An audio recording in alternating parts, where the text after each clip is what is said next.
السلام عليكم ورحمة الله وبركاته، مساء الخير جميعًا، أهلًا بكم في برنامج نيوكاسل مع وليد في هذه الأيام الباردة.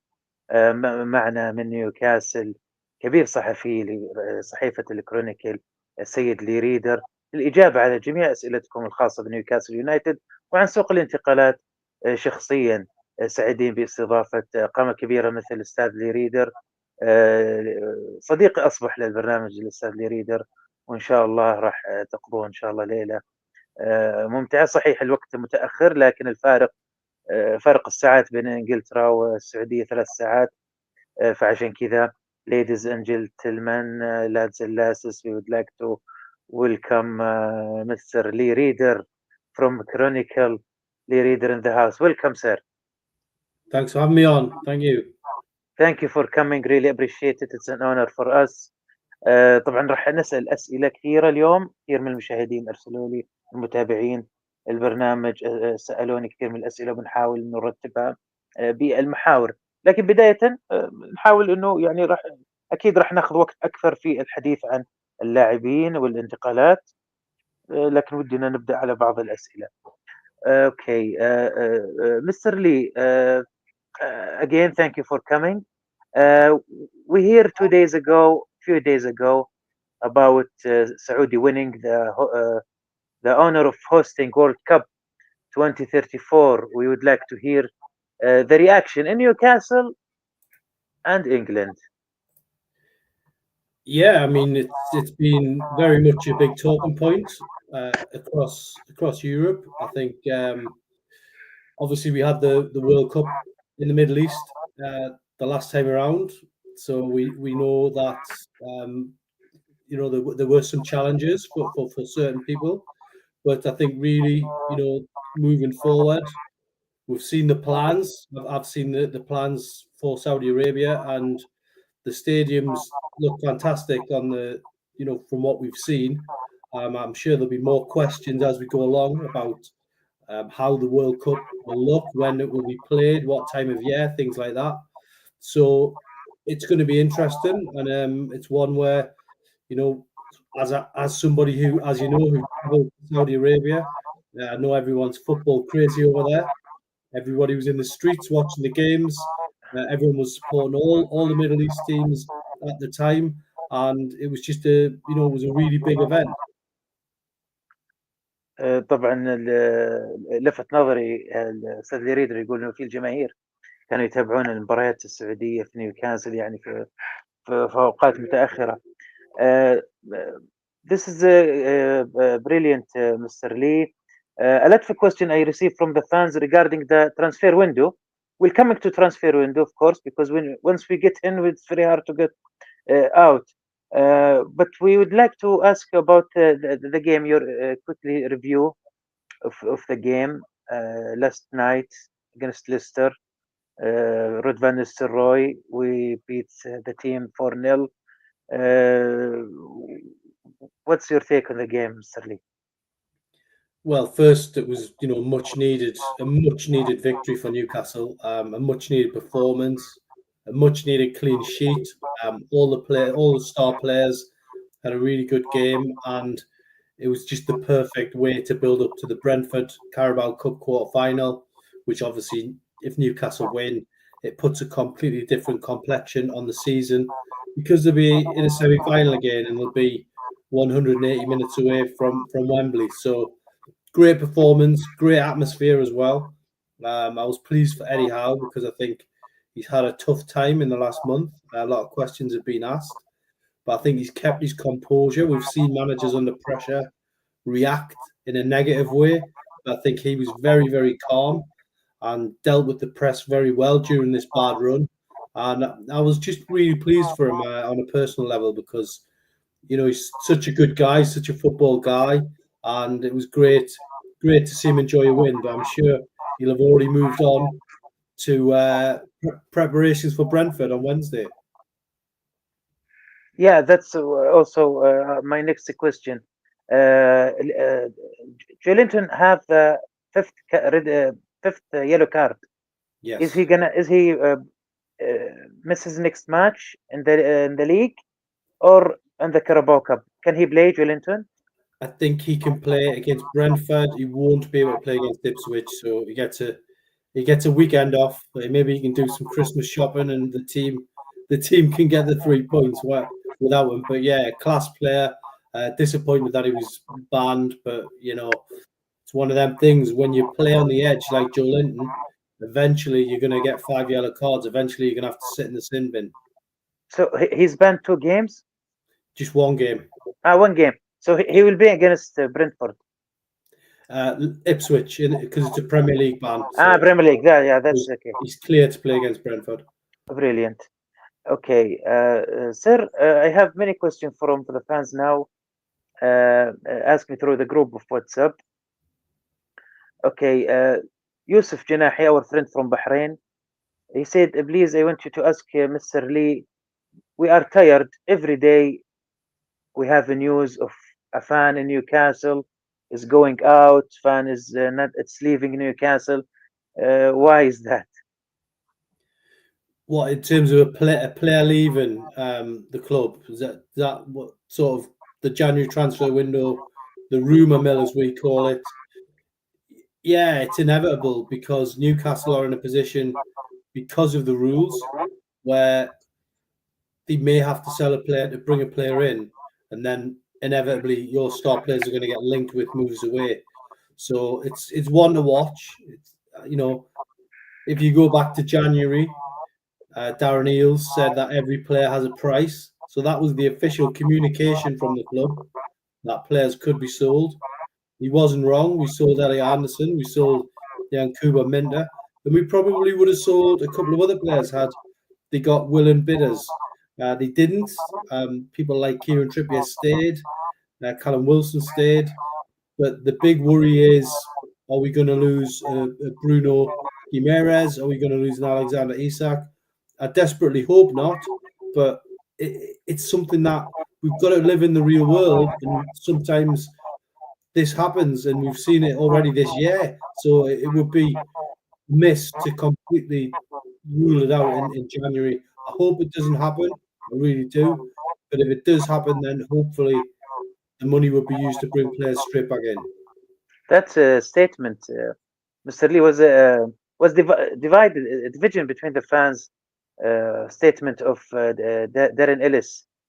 Some say this is disaster, and some of them say no, it was a good statement regarding selling players in the last January. Do you think we are gonna hear something similar in this January from Darren Ellis? I think that the club's mentality hasn't changed because the rules haven't changed, really. There's been little tweaks. But when the takeover went through, everybody expected Newcastle to be able to go out and spend money and bring players in. They had a very careful strategy, but we've reached the point now where, because of the PSR rules, they can't spend money without, either bringing in money commercially, so through the stack or through the stadium or through the club shop, or selling a star player. And unfortunately, if Newcastle are to sign a player in January, it looks like someone will have to leave. But as I say, I just hope it isn't going to be a star player. But it could be someone on the fringes. It could be a Miguel Almiron. Could be Trippier, who also isn't playing. So fingers crossed it works out for every player. I mean, Trippier could have went to Bayern Munich only in January, so perhaps there could be a move abroad that frees up some money. But I don't expect them to be spending a lot of money. And Eddie Howe has said pretty much the same in his press conferences. Exactly. This is what he says, and I quote, he said, I didn't expect any action in January window if we didn't sell, and we're going to stay calm. But Mr. Lee, as we understand as fans that the balance book are just renewed. So why we can't spend? This is all the fan asking this question. Yeah, well, it's it's a bit of a mystery, really. The rule book. I think we're all learning as we go along, but we can only go off what Darren Eales has said. We can only go off what Eddie Howe said. I don't think they're trying to play any tricks in the market. I don't think they're going to have the ability to just go out and spend 200 million. Unfortunately, the rules are how they are, and Newcastle just have to battle through and try to get to, 4 or 5 years down the line where perhaps they are bringing in more money commercially, and they are like a Manchester City. Manchester City announcing £750 million revenue only this week, and Newcastle about 500 million behind that. So a lot of work to be done by Peter Silverstone and the commercial team. Dakhil asking, because we heard a lot of news today from different, let's call it fan sources, about Dubravka, that he's already agreed with Al Shabab to join them in the January. How's that sound? Well, it would be unfortunate timing because obviously Nick Pope's now injured for a month, at least a month. So, but look, Martin Dubravka will be 36 in January. We were in the interview zone yesterday, and it was clear that he wasn't going to be talking, perhaps because he's going to be asked, "What is your future?" This could be farewell for Martin Dubravka. Last few games that he plays for Newcastle, they do still have a couple of other goalkeepers, and perhaps one of them gets an opportunity while Nick Pope's injured. But I think long term, they want a younger keeper anyway. So we've seen them linked with James Trafford from Burnley. He's on the list. So I think long term, they will be signing a younger goalkeeper, and perhaps Martin Dubravka's stay at the club is coming to a close, and he's got to think of his career now. So expected to leave? This is what I understand. Well, I think if Nick Pope hadn't been injured, then it would have been pretty much inevitable that Dubravka, isn't going to get game time like last season. Instead, he would have been on the bench. So if he gets an opportunity to get a big contract somewhere else, might be in Saudi, might be in Europe. We'll have to wait and see. I'm interested with your story there. But look, he's been a great servant, and if it is sort of farewell, then let's hope he can go out on a high and help Newcastle reach a cup final. Aziz asking, why the late on renew Isaac contract? Is he refusing to renew, or there is an offer, or what's the latest on Isaac? Well, the information I got was that the club, because he's contracted for so long, that they're not in a rush to, sit down and just give him any demands that he wants. Obviously, you've got some big clubs interested in him. There's no doubt about that. Arsenal being one of them. So it would be nice to see him put pen to paper on that deal. But the information that I got the last time I asked about it was he's, the negotiations aren't, every day.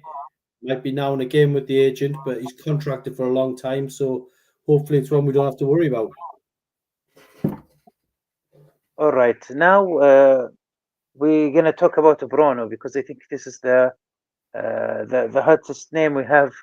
Everybody talking about Bruno is he's leaving. We are confused as a fan because when we see his passion, when celebrate winning or tackle, doesn't seem he's leaving. But when we read the newspaper and different sources, different journalists from different cities in England, all the signs says that he's leaving. So what's sir, the latest on this? Well, again, you've got to go back to the quotes from Darren Eales. I was in the interview with Darren Eales at the time, and he said every player has a price. So if someone comes in and puts a massive bid in for Bruno, then I can't see how Newcastle will turn it down. We know Manchester City are interested. We know Rodri's injured at Manchester City.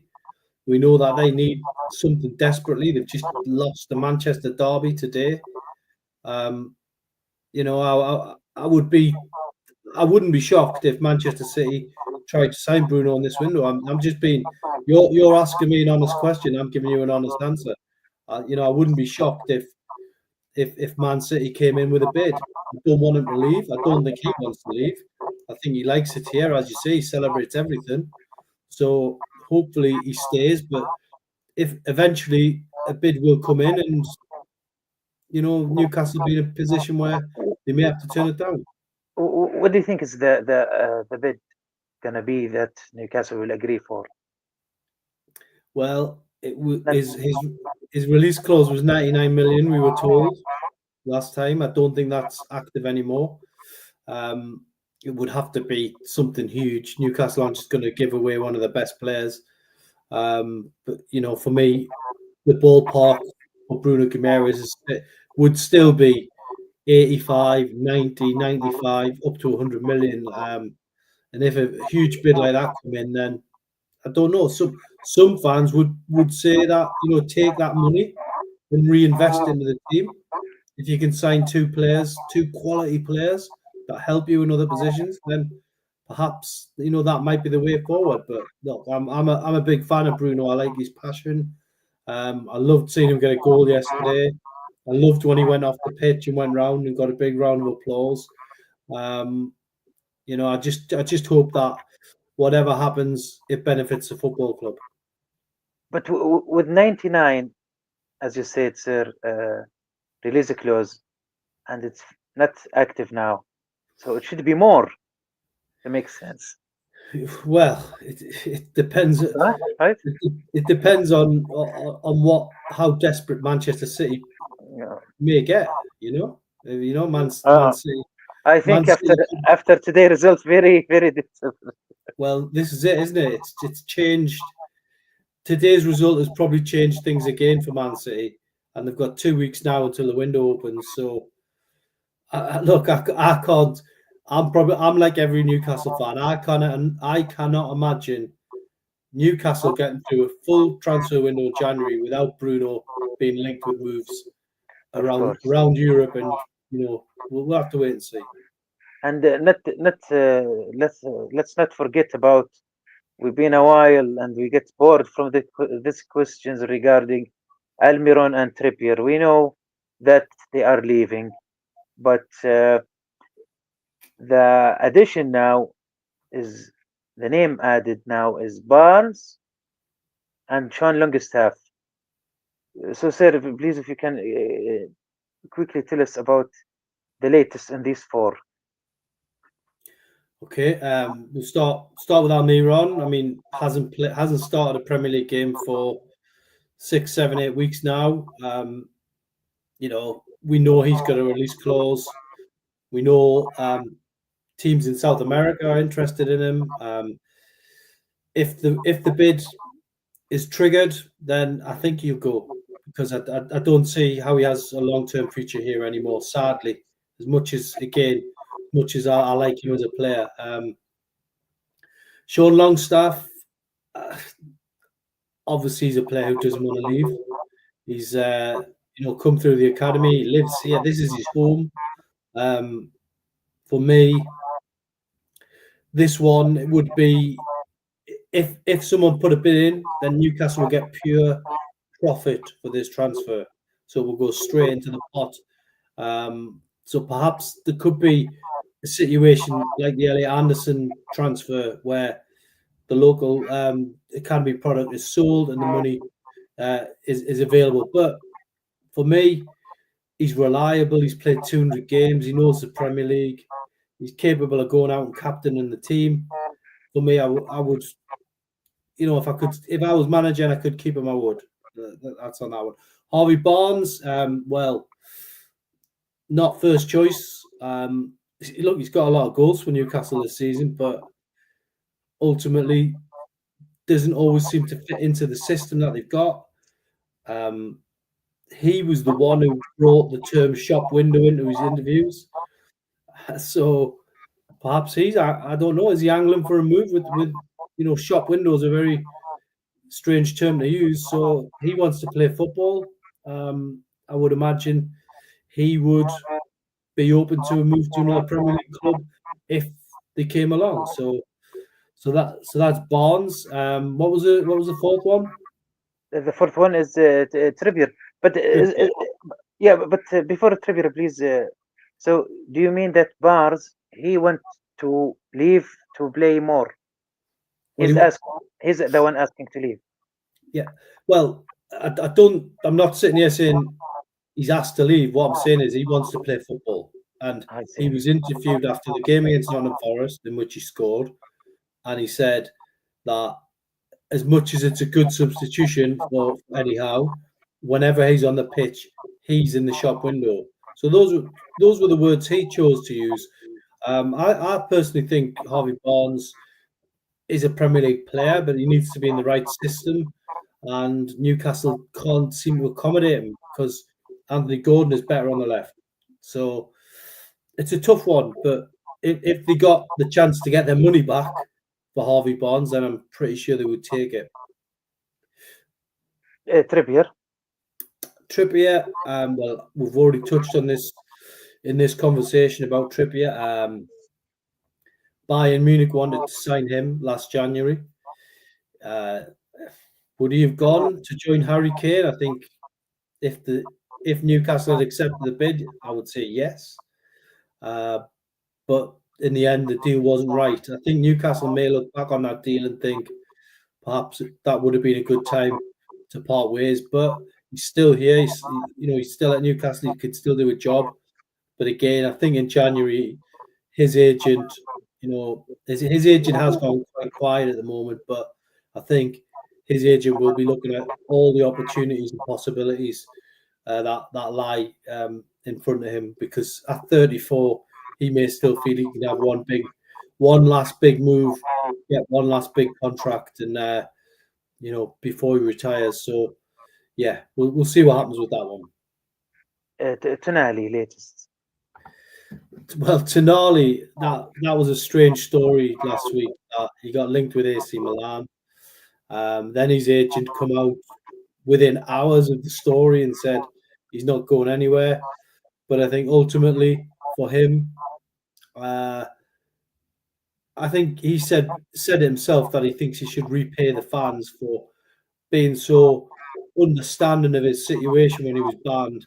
So again, unless there's a huge offer on the table, that would be a difficult one to do.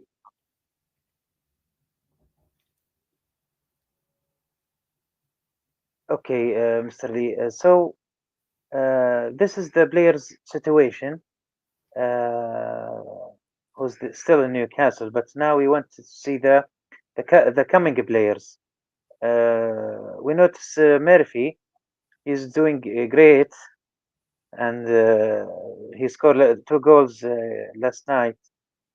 And also we see in the news that Newcastle links with Bakayoko, Ilanga. So who's the closest right winger that will join Newcastle? Yeah, it's a good question. I mean, there's probably a few other ones you could throw in there as well. But at the minute, the scouts have been looking at a lot of different targets. I think Bakayoko at PSV, they're top of the league in Holland. They are notoriously tough sellers. That would be a hard deal to do in January, but you never know. And we could sit here and talk about a lot of different names, but it's about Newcastle finding the money to do it. So one thing has to happen first before they can buy any player, and someone's got to go out the door. So until that happens, I think it'll be very difficult. Not impossible, but very difficult. Again, a question from our friend Abdullah. He's wanting to know about Isaac. Is it very possible that he will maybe leave? Well, in the long term, if that decision will be made by Newcastle's progress. If they don't get in the Champions League soon, then he's going to want to play Champions League football. He's going to want to win trophies, and if he can't do it at Newcastle, then chances are he could go somewhere else. So it's not to say it's going to happen anytime soon, but Newcastle need to they've got to catch up with the top teams now. If you look at the table at the minute, it's very tight, but a couple of bad results and it becomes a difficult season again. So they've got to get it right on the pitch, and the rest will follow from there. But Isak is a world-class striker, so it's hard to stop top clubs eyeing up your top players. Gihi. Yeah, he's a player that Eddie Howe likes. He was very complimentary about him. He not having a great season with Crystal Palace, but he's kept his head. Hopefully, that's what Newcastle do revisit it. But you've got Sven Botman coming back now, so the pressure to sign a centre back isn't as high as it was. Botman coming back in the team would be huge boost. You've still got Fabian Schär, you've still got Dan Burn, you've still got Jamal Lascelles on the books as well. So there's 4 centre back. Gahey coming in will make it 5. Not all of them could stay if Gahey come in, but certainly a player that Newcastle have already made clear they've got a lot of interest in. Any returning date for Botman? Well, we were told originally by Eddie that it was going to be sometime in the new year, but through December into the conversation on Friday, so perhaps we might see him over the festive period at some point. We know he's going to be playing probably a reserve game soon, so let's see how he gets through with that one. But I think in the festive games, I would expect him to be on the bench at some point. اوكي طبعا شباب الان راح ناخذ بعض الاسئله اللي في الشات وكل الاسئله، لكن بس باقي لي سؤال اخير بساله السيد لي. if we didn't sell any player in this transfer window, how many player we can do you think we'll sign? Well, then it would become very difficult. Potentially none, but they can still do things with loan deals. They can still look at potentially free transfers. They can look at players that are going to be soon to be out of contract. I'm sure Paul Mitchell is working around the clock to find solutions, because that's what Newcastle need. They've got all these problems with PSR and FFP and the Premier League having loads of meetings, and most of the Premier League clubs don't want Newcastle to spend, and they don't want them to spend big, because they know if they do, then they're going to lose their chance to hold on those precious Champions League places. So for me, Paul Mitchell has got a lot of problems and he's trying to find solutions. So it would be difficult to sign a player unless someone leaves. But I don't think you'll get a lot of complaints from fans if say Almiron, Dubravka, Trippier, let's say they go in January and then 2 players come in. I don't think you'll get a lot of complaints about that. I really don't. If someone like Isak, Bruno, then that's where it starts to get a little bit more controversial. So, we want to see Newcastle bring players in. We've seen all the other clubs as well trade very well, and Newcastle need to learn how to do it themselves. Thank you, sir. We'll have a question from the fans here from the chat. Al-Ma'ruf says, good evening. Fans are confused. Are we going to get a new stadium, or we are going to develop our stadium? This is always an incoming question. So is it going to be new, or we going to renew?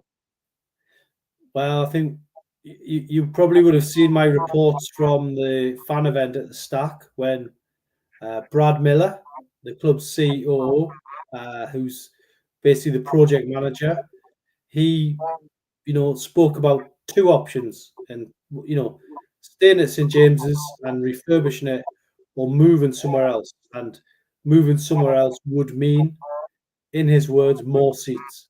So there was more questions I would have liked to ask Brad after that. One of them would be, you didn't at any stage say staying at St James's would mean more seats.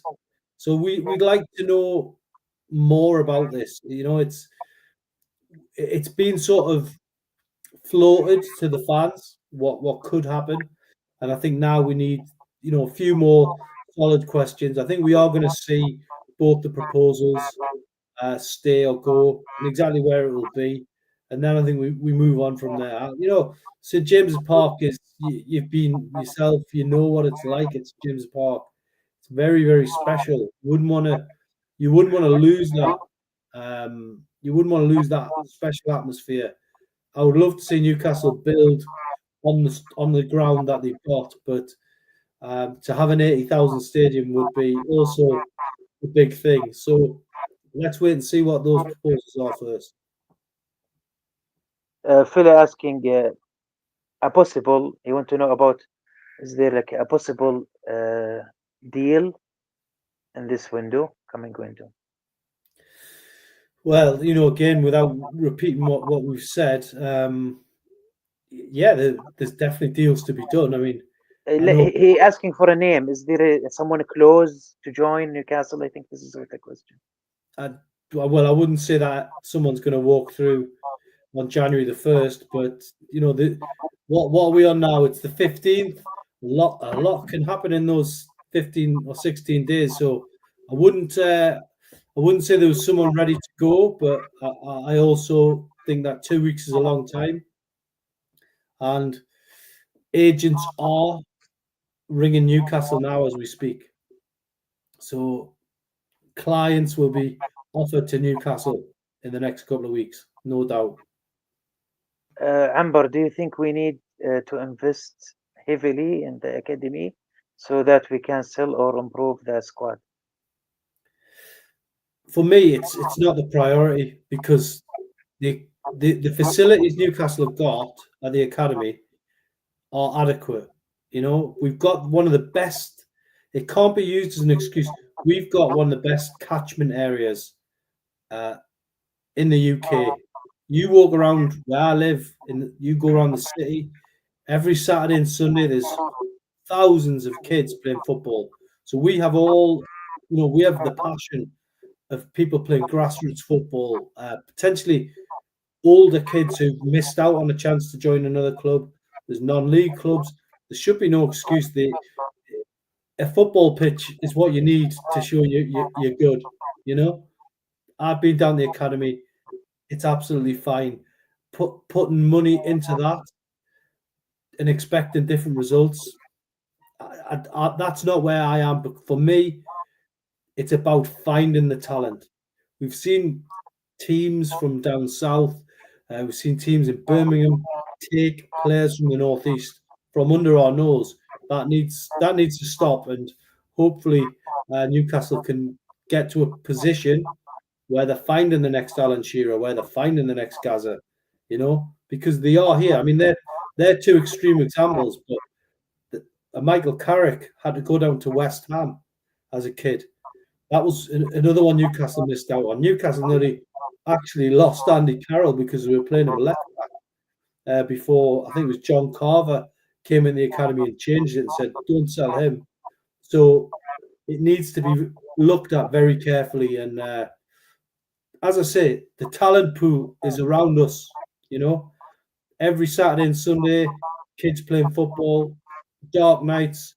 They want to play, and then the date's up to Newcastle to go out and find that talent. Brilliant, Mr. Lee. He went to the Khil as well. He want to know about the fans in Newcastle opinion about the team and Eddie Howe at the moment. Well, that's, you know, up until yesterday, it wasn't looking very good. Up until yesterday, they'd won 5, drawn 5, and lost 5, and they were in the bottom half of the table. They're still in the bottom half of the table, but that win showed me that there is a lot to work with still. So getting through against Brentford will change the season again for the better, and then after that, it's got to be about having a good Christmas. I think they're 5 points away from a Champions League place. They've beaten Nottingham Forest, who are sitting in the Champions League place, so they are good enough. They got a draw against Man City. They beat Arsenal. So there's opportunities coming up to continue to show that they're capable of getting in the Champions League again. I don't think it's impossible. Still, 5 points is nothing, but they do need, and this is important, they need a good Christmas. They've got to go in that Christmas period and pick up probably 10, 11 points, be in the race come January, and then go from there. This is great, Mr. Lee, but for me, when I notice it's been like a month now, when I notice the table, it's very limited points us between us and the top four, or maybe the second place. But Yeah. we didn't get advantage of this, so that's why I hope to get few names at the January to help us reaching. I think we can fight even for title. I think the title would be very tough, but I really admire your enthusiasm on that.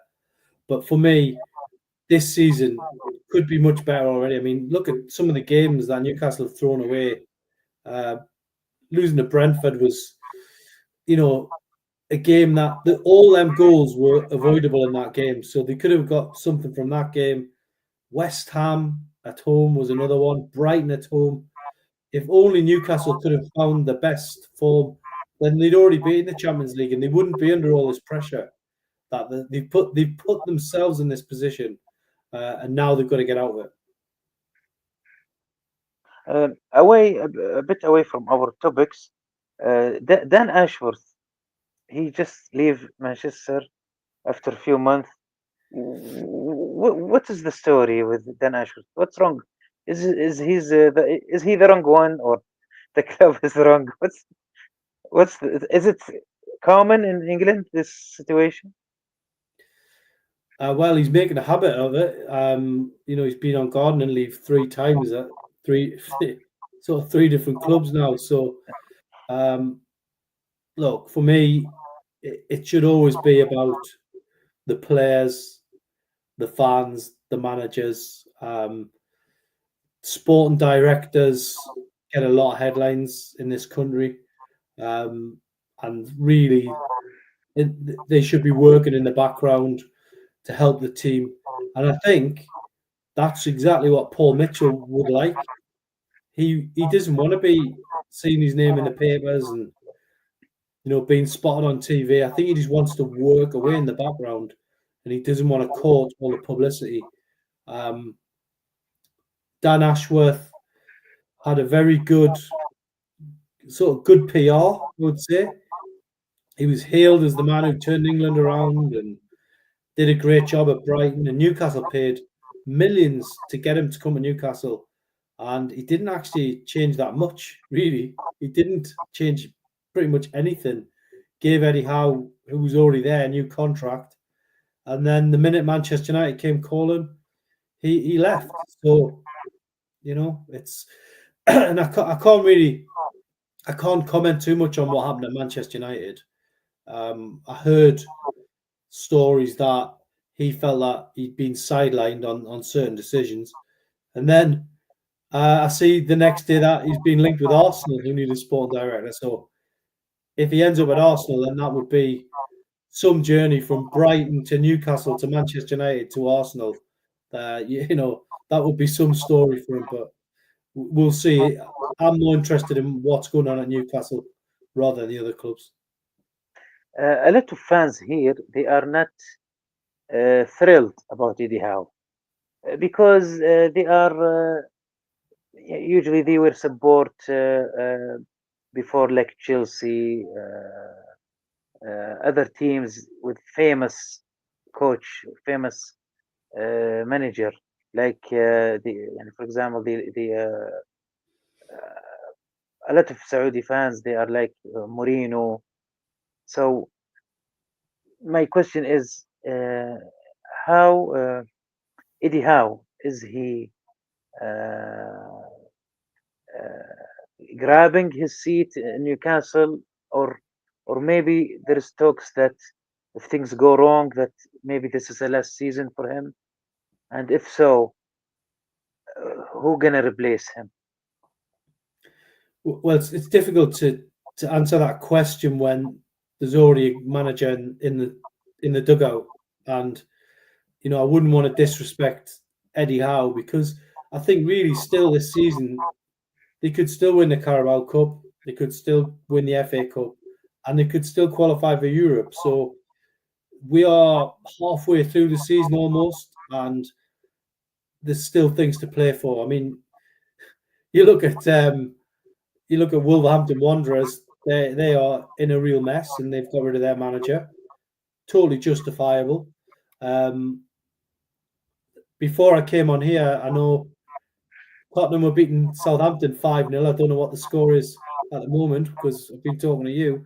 That looks like another managerial casualty to come. But Newcastle are nowhere near this type of a crisis. Eddie Howe, yesterday in the stadium, I know you're saying on social media, people talk about it, but in the stadium was chanting his name yesterday, and Jason Tindall. So I think there's a lot of will there. I think there's a lot of fans are grateful to Eddie Howe, and I think you've got to give him the opportunity to get it right. I agree. Maybe we are getting to that point now where, how many years do Newcastle wait? But I think when you talk about elite managers like Mourinho coming in, well, Mourinho's actually in a job at the minute anyway. But pretty much everywhere he's been, he's won a trophy. So I can understand why people would like to see that type of manager at any club, not just Newcastle. But look, let's wait and see. Let's give Eddie his opportunity, and by February we'll have a great idea, because we'll know exactly what's going on with the cup. The European race will either be over, or Newcastle will still be in there fighting, and the FA Cup will be still in the balance as well. So let's give him his opportunity first. I think that's you're asking me that question. It's a difficult one, but I'm just trying to give you my honest answer on it. And I think Eddie Howe, the job is his to lose. It's really great answer, sir. I'm asking you this because this is daily fight with the fans. Especially in our group WhatsApp, the fans are passion, and if Newcastle win, Eddie Howe is the best. If he lose, Eddie Howe the worst. This is daily routine question for us. So, and a lot of people have a fantasies with like Mourinho to join Newcastle. But for me as well, I believe Eddie Howe deserve to stay at end of the season, and after that we reevaluate. Last question, sir. I would like to ask you about our luck in the Carabao Cup. I feel it's close. I see the teams we beat them all, maybe except Liverpool. We almost beat them last time. So we are not have. I think this is for me first time we go to Carabao or this. We are close to semi-final, and we are not afraid from any team. Yeah, I mean, let's be Brentford first. We know that that's a winnable tie at home, and we know exactly how much danger they can cause because we've just played them and lost in the Premier League. So this is an opportunity. It's a golden chance to get to another semi-final, and there are a lot of good teams still left in it. But a semi-final over 2 legs, that makes it possible for me, regardless of who Newcastle got. Even if they got Liverpool, I think they would still have a chance over 2 legs because you could do something special at home. So let's get Brentford done first, and then after that, let's just keep the dream alive with it. Let's just keep the road to Wembley open, and if they can do that, then look, if they beat Brentford, if they beat Brentford this week, it's going to be a Christmas where people are going to be optimistic again because you've got the semi-final to look forward to.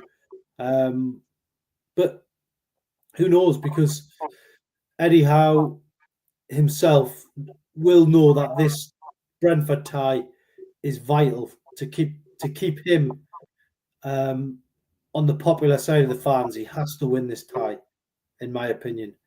It would be difficult. The aftermath would be difficult for him to deal with if they didn't win this game. I believe we lost the Brentford game because the Carabao came. Something related to maybe hide tactics or something, but I will not be sad if we just for losing. And regarding to the winning this evening, this game, and going to semi-finals and repeat the memories and going to win the cup, because Newcastle deserve this, and we will celebrate all. Mr. Lee, thank you for coming, sir. Thank you for having me on. And thank you for coming in before. I know it's holidays time about to start, and really appreciate your comment. No, thanks, and yeah, a big thank you to all your listeners and viewers and all your WhatsApp members, and yeah, appreciate you having me on. نشكر السيد لي ريدر رئيس صحفيي الكرونيكل على قدومه. طبعا الآن في نيوكاسل أوقات إجازة نهاية السنة والكريسماس، فنشكره جزيلا على حضوره. شكرا لمتابعتكم في برنامج نيوكاسل مع وليد. لا تنسون طبعا الاشتراك في القناة والانضمام لمجموعات الواتساب. شكرا لكم للمتابعة. Thank you for watching and good night.